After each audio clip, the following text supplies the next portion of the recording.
ഇന്ന് സാറേ എല്ലാം കറക്റ്റാ. ബുക്കും പേപ്പറും കറക്റ്റ് ആയിരിക്കും സാറേ. ഫോൺ ചെയ്തോണ്ടാ വണ്ടി ഓടിച്ചോണ്ട് വന്നു. അയ്യോ സാറേ, വീട്ടിൽ നിന്ന് അത്യാവശ്യം ഒരു 3000 പെറ്റി അടച്ചാരെ. 3000. നമസ്കാരം സർ. സർ. ഓ, ഷീറ്റ് ടാക്സി ആണല്ലേ? അങ്ങനെ വേണേലും പറയാം. ഗവൺമെന്റിന്റെ ഷീ ടാക്സി അല്ല കേട്ടോ. ഞാനൊരു പെണ്ണായതുകൊണ്ട് നാട്ടുകാരൊക്കെ അങ്ങനെ വിളിക്കുന്നത് മാത്രം. ഡ്രൈവിംഗിനിടയിൽ ഫോൺ ചെയ്യൽ. സർ, 2 ആഴ്ചക്കിടയിൽ കിട്ടിയ ഒരേ ഒരു ലോങ് ട്രിപ്പാണ് സർ. കൽപ്പറ്റ ടു കരിപ്പൂർ 4000 രൂപയാണ് ന്യായമായ റേറ്റ്. അയാൾ അത് വിലപേശി 2500 രൂപയാക്കി സർ. ദുഷ്ടൻ, കണ്ണിച്ചോരയില്ലാത്തവൻ. അയാളുടെ തലയിൽ ഇടിക്കും. വേണ്ട, ഞാൻ ആരെ ശപിച്ചാലും അയാളെ പിന്നെ ഒരു കാലത്തും ഗതി പിടിക്കൂല. കോടതിയിൽ ശാപം വേണ്ട. Sorry sir. സാർ, ഈ 2500-ന് 1500-ന് ഞാൻ ഡീസൽ അടിക്കണം. പിന്നെ ഈ റോഡിലെ കുഴികളിലൊക്കെ വീണിട്ടുള്ള പണിച്ചെലവ് വേറെ. ബാക്കി കിട്ടുന്ന തുച്ഛമായ പൈസയെന്ന് കോടതിയിൽ പിഴയടക്കണം എന്നൊക്കെ പറഞ്ഞ കഷ്ടമല്ലേ ജഡ്ജി സാർ? വീണു തുടങ്ങി. മാത്രമല്ല, കോടതിയിൽ ശിക്ഷിച്ചു എന്നൊക്കെ പറഞ്ഞ എന്റെ അച്ഛൻ സഹിക്കൂല സാറേ. അച്ഛൻ എന്ത് ചെയ്യുന്നു? ഇതിന്റെ മോളിലോ? അയ്യോ, അച്ഛൻ മരിച്ചുപോയി സാറേ. ഓ, അച്ഛൻ ഓടിച്ചിരുന്ന കാറാ അത്. അതിനൊരു വലിയ പ്രത്യേകതയുണ്ട് സാറേ. അതെന്താ, കൊമ്പുണ്ടോ? കൊമ്പല്ല സാറേ, പക്ഷേ ഒരു നെറ്റിപ്പട്ടുണ്ട്. കൈക്കൂലി എടുക്കുവാണോ? അല്ല സാറേ, ഒരു മിനിറ്റ്. സാർ ഇതൊന്ന് കണ്ടാട്ടെ. വായിച്ച വയനാടൻ ടാക്സിക്ക് കിട്ടിയ സൗഭാഗ്യം. ഇത് മുൻ ഇന്ത്യൻ പ്രസിഡന്റ്. ഇത് എന്റെ അച്ഛൻ. അന്ന് ഇന്ത്യൻ പ്രസിഡന്റ് കേരള സന്ദർശനത്തിന് വന്നപ്പോ അച്ഛന്റെ വണ്ടിയിലെ യാത്ര ചെയ്ത്. അന്നത് വലിയ വാർത്തയായിരുന്നു. യെസ്, അത് ഞാൻ കേട്ടിട്ടുണ്ട്. പിന്നെ ഞാൻ ഡ്രൈവർ ആയപ്പോഴും അത് വലിയ വാർത്തയായി. അത് ഞാൻ കേട്ടിട്ടില്ല. കേട്ടിട്ടില്ല? കേട്ടിട്ടില്ല. കേൾപ്പിക്കാം. അല്ല, കാണിക്കാം. പത്രത്തിലൊക്കെ വന്നിട്ടുണ്ട്. അന്ന് എല്ലാ പത്രത്തിലും വന്നിട്ടുണ്ട്. ഇതിലുണ്ട്. വളയം പിടിക്കുന്ന വളയിട്ട കൈകൾ. ചിരിച്ചോണ്ട് നിൽക്കുന്നത് ഞാനാ. കൊള്ളാല്ലേ? സാർ, ചാനലിൽ വന്ന പ്രോഗ്രാമിന്റെ CD കാറിലുണ്ട്. എടുത്തിട്ട് വരട്ടെ സാർ? വേണ്ട വേണ്ട വേണ്ട വേണ്ട. സാർ, എന്റെ അച്ഛനെ പോലെ ഒരു അച്ഛനാണ് സാറിനുള്ളത് എന്നിരിക്കട്ടെ. എന്റെ സ്ഥാനത്ത് സാറിന്റെ അച്ഛൻ പെട്ടെന്ന് മരിച്ചുപോയി. എന്റെ അച്ഛൻ മരിച്ചിട്ടൊന്നുമില്ല. അയ്യോ, അങ്ങനെ വിചാരിച്ചാ മതി സാറേ. സാറിന് ജീവിക്കാൻ വേറെ വഴിയില്ലാണ്ട് അച്ഛന്റെ ജോലി ഏറ്റെടുത്ത് നടത്തേണ്ടി വരുന്നു. സാർ ഇങ്ങനെ ടാക്സി ഓടിച്ചു വരുന്നു. സാറിന്റെ വീട്ടിൽ നിന്ന് വൃദ്ധയായ മുത്തശ്ശി സാറിനെ ഫോൺ ചെയ്യുന്നു മരുന്ന് വാങ്ങാൻ. സാർ ഫോൺ എടുക്കില്ല സാറേ? എടുക്കും. അതല്ലേ ഞാനും ചെയ്തുള്ളൂ. പ്ലീസ്. 200 രൂപ. മനുഷ്യപ്പറ്റുള്ളവരുണ്ട് സാറേ ഈ നാട്ടിൽ. ദാമോദരേട്ടനും പ്രസിഡന്റുമായിട്ടുള്ള പടം കാണിച്ചു കാണും. പിന്നെ പത്രക്കട്ടിക്കും. സാറേ, ഇത് ഇവളുടെ തുറുപ്പ് ചീട്ടാ അല്ലേ?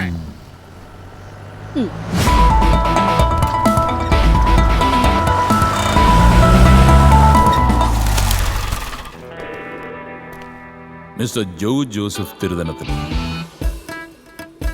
മിസ്റ്റർ KT സൽമാൻ,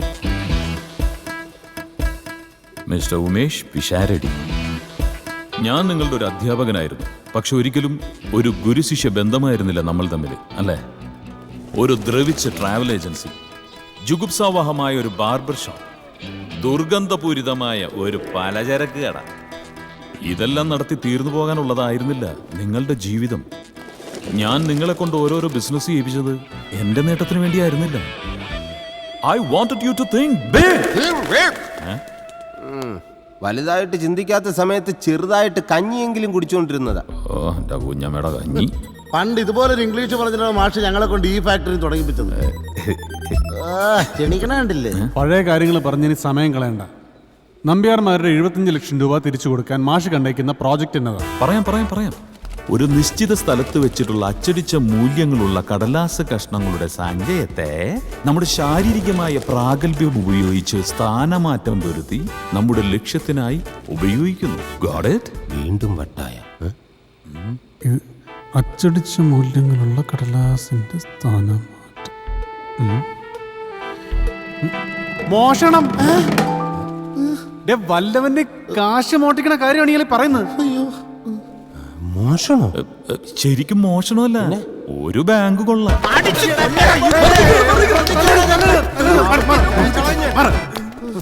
വിട്. പറയുമ്പോ നമ്മൾ തമ്മിൽ വലിയ പ്രായ വ്യത്യാസം ഇല്ലെങ്കിലും വെറും ഒരു ട്യൂട്ടോറിയൽ കോളേജിലാണ് ഇങ്ങനെ നമ്മളെ പഠിപ്പിച്ചെങ്കിലും മാഷാണ്. അതുകൊണ്ട് അടങ്ങ്. സെറ്റിൽ. പ്രിയപ്പെട്ട സാർ, എന്തോ എന്റെ വീടിന്റെ ആധാരമാണ് ഇതേ ഇങ്ങനെ തുരുമ്പിച്ച് കിടക്കുന്നത്. സാറിന്റെ മറ്റൊരു തിങ്കിങ് ബിഗ്. കാശ് ഒരുപാട് പോയെങ്കിലും കഴുത്തറ്റം കടമാണെങ്കിലും ഞങ്ങൾ ആരും ഇതുവരെ നിയമത്തിന് വിധേയമല്ലാത്ത ഒന്നും ചെയ്തിട്ടില്ല. ഇനി ചെയ്യാലോ. ഒരു ബാങ്ക് കൊള്ളയടിക്കാന്നൊക്കെ പറഞ്ഞത് സി സ്റ്റുഡൻസ്, ഇതൊരു ബാങ്ക്. ഞാൻ പറഞ്ഞു തീർക്കട്ടെ, എന്നിട്ട് നിങ്ങൾ അട്ടസിച്ചോളൂ. ലിസൺ, ഇതൊരു വമ്പൻ ബാങ്ക് ഒന്നുമല്ല. നിങ്ങൾ കാശ് കൊടുക്കാനുള്ള കൊള്ളപ്പലിശക്കാരായ നമ്പ്യാർമാരുടെ ഫിനാൻസ് സ്ഥാപനം തന്നെയാണ് കൊള്ളയടിക്കുന്നത്. സി, അതൊരു കൊച്ചു ഫിനാൻസ് കമ്പനി ആയതുകൊണ്ട് 4 or 5 സ്റ്റാഫേ ഉള്ളൂ. പേരിന് പോലും ഒരു സെക്യൂരിറ്റി ഇല്ല. ഒരു സാധാരണ കെട്ടിടം. പിന്നെ കള്ളപ്പണക്കാര് ധാരാളം കാശ് ഇൻവെസ്റ്റ് ചെയ്യുന്നതുകൊണ്ട് ഈ നമ്പ്യാർമാർ നിങ്ങൾക്കെതിരെ കേസ് കൊടുക്കാനും സാധ്യതയില്ല. അത്തരമൊരു ഫ്രോഡ് സ്ഥാപനം കൊള്ള ചെയ്യുന്നതിലൂടെ നമ്മൾ സാമൂഹിക സേവനം കൂടിയാണ് ചെയ്യുന്നത്. മാത്രമല്ല, കൊള്ള ചെയ്യുന്ന കാശ് അടുത്ത ദിവസം തന്നെ നമ്പ്യാർമാർക്ക് തിരിച്ചു കൊടുക്കുന്നതുകൊണ്ട് ആത്യന്തികമായി നമ്മൾ കൊള്ള ചെയ്യുന്നുമില്ല. അല്ലടേ, അല്ല മാഷെ, അപ്പൊ യഥാർത്ഥത്തിൽ നമ്മൾ കൊള്ളയടിക്കുന്നുമില്ല, എന്നാൽ നമ്മുടെ കടവും തീരുന്നു അല്ലേ? എക്സാക്ട്ലി. അളിയ, നമ്മള് മാഷിനെ വെറുതെ തെറ്റിദ്ധരിച്ചു കേട്ടോ. സത്യം. നമ്മൾ ജയിലിടിഞ്ഞാലും വെളി വരാത്ത ഐഡിയ ആണ് ഈ തോലം പറഞ്ഞുകൊണ്ട് വരുന്നത്. എടാ, നമ്പ്യാരന്മാര് നമ്മുടെ സ്വത്തെല്ലാം ജപ്തി ചെയ്തിട്ട് ജീവിതകാലം മുഴുവൻ നമ്മൾ ഗതി കിട്ടാതെ അലയുന്നതിനേക്കാൾ എത്രയോ നല്ലതല്ലേ ജീവപര്യന്തം ജയിലിൽ കിടക്കുന്നത്? ഡേയ്, ഇനി നീ എന്തൊക്കെ പറഞ്ഞാലും എന്നെ നോക്കണ്ട, ഞാനില്ല. നന്നാവൂല മാഷെ, ഈ ബാങ്ക് കൊള്ളയടിക്കാൻ ചില അത്യന്താധുനിക സജ്ജീകരണങ്ങളൊക്കെ വേണ്ടേ? ഒന്നും വേണ്ട. ഒരൊറ്റ കാര്യം മാത്രം മതി. എന്താ അത്? ഭയം മാറിയ ഒരു മനസ്സ്. അതിനിപ്പോ എവിടെ പോവാൻ? ഇവന്റെ കാണോ?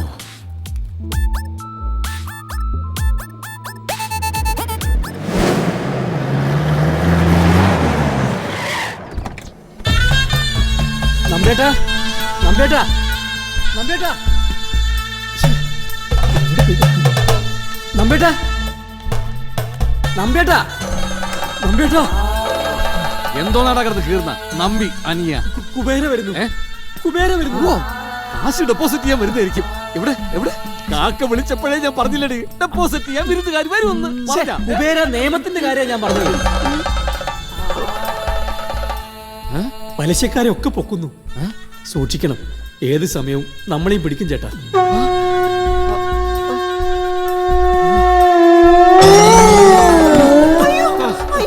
നമ്പേട്ടാ, ഹാർട്ട് അറ്റാക്ക് ആയിരിക്കും. വേഗം സിറ്റി ഹോസ്പിറ്റലിൽ പോവാം. നമ്പേട്ടാ, അവിടെ പോണ്ട. അവന്മാര് നമ്മളെക്കാളും കഴുത്തറപ്പന്മാരാ. ഇത് പിന്നെയും താങ്ങാം, അവന്മാരെ ബില്ല് താങ്ങാൻ പറ്റൂല. നീ പോയി അമൃതാഞ്ചി എടുത്തോണ്ട് വാ. ഡോക്ടറെ നമുക്ക് ഇങ്ങോട്ട് വിളിക്കാം നമ്പേട്ടാ. എനിക്കൊന്നും ഇല്ലടാ. ഇതുവരെ എത്തി, ഇത്രയൊക്കെ നേടി. അതിനിടയിലാണ് അവന്റെ അപ്പൂപ്പന്റെ ഒരു കുബേര. നീ ഇപ്പൊ തന്നെ എല്ലാ ബ്രാഞ്ചിലും വിളിച്ചറിയിക്കേ. നമ്മൾ പുറത്തിറക്കിയിരിക്കുന്ന കാശ് എത്രയും പെട്ടെന്ന് തിരിച്ചു പിടിക്കാൻ വിളിക്കേ. എടാ, ജോയും ടീമും കാശ് തരാന്ന് പറഞ്ഞ അവസാന അവധി നാളെയല്ലേ? അതെ, തന്നില്ലെങ്കിൽ അവന്മാരും പിടിക്കണം നമ്പേട്ടാ. ഭദ്രാ, ജബ്ബാറേ, മുതലാളി, ഉറക്കം എണീറ്റോ? നാളെ എല്ലാവരും കൂടെ ഉണ്ടാവണം. ചാപ്പാട് ഓടിച്ച് കിടന്ന് ഉറങ്ങിക്കളയരുത്. ഇല്ലേ? ആ ജോയും കൂട്ടരെയും ചിലപ്പോ ഗോഡവിൽ എത്തിക്കേണ്ടി വരും. ശരി മുതലാളി. ഫിക്സ്. നീ വന്നേ. ബാങ്ക് വരെ ഒന്ന് പോയിട്ട് വരാം. വാ.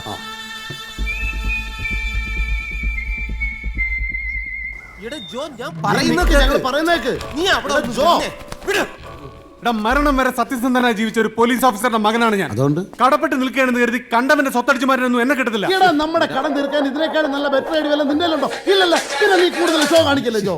എന്റെ ഭാഷ ഇത് പിടിക്കും. ഹലോ, ക്രിമിനൽ ഒഫൻസ് ആണ്. പ്രത്യാഘാതങ്ങൾ എന്താണെന്ന് നമുക്ക് അയ്യോ ആണോ? എന്നാണ് തീരൂടാ.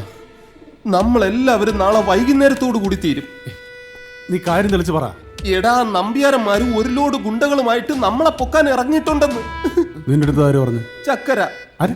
ചക്കരേ? ഒന്നുമില്ല. ഈ ചക്കരയെന്ന് ലോകത്തിലെ 2 വസ്തുക്കളെ വിശേഷിപ്പിക്കാറുള്ളൂ. ഒന്ന് ഭക്ഷിക്കുന്ന ശർക്കരയെ, 2 പ്രേമിക്കുന്ന പെണ്ണിനെ. ആദ്യത്തെ ചക്കര എൻ്റെ അറിവില് മൊബൈൽ ഫോണൊന്നും ഉപയോഗിക്കാറില്ല. ആരുടെ? രണ്ടാമത്തെ ചക്കര തന്നെ മൂത്ത നമ്പ്യാരുടെ ഭാര്യ രാധിക. അയ്യേ, ഇതിലെനിക്ക് പങ്കില്ല. ഇതൊക്കെ എപ്പോഴേ? നമ്മൾ വാങ്ങിച്ച കാശിന്റെ ആദ്യത്തെ പലിശ കൊടുക്കാൻ ചെന്നപ്പോഴാ ഞാൻ ആ മുതലിനെ പരിചയപ്പെടുന്നത്. പിന്നെ പിന്നെ പലിശ കൊടുക്കാൻ അവളല്ലേ കാശ് തന്നുകൊണ്ടിരുന്നത്. ഞാൻ നമ്പ്യാർമാർക്ക് കൊടുക്കും, അവളത് വാങ്ങി ബാക്കി കൂടെ എനിക്ക് തരും. ഇത് ഇടയ്ക്ക് ഇതൊക്കെ ഇപ്പൊ അവന്മാര് മുതല് തിരിച്ചു ചോദിച്ചപ്പോഴല്ലേ കുടുങ്ങിയത്. അല്ലെങ്കിൽ ഞാൻ ഇതുപോലെ കൊടുത്തും വാങ്ങിച്ചും മിണ്ടാതെ കൊണ്ടുപോകാന്. ജോ, ഇനി ഒരു ദിവസം കൂടി മാത്രമേ ബാക്കിയുള്ളൂ. ആലോചിച്ച് ഒരു തീരുമാനത്തിലെത്ത്. കൊള്ളയടിക്കാളിയാ.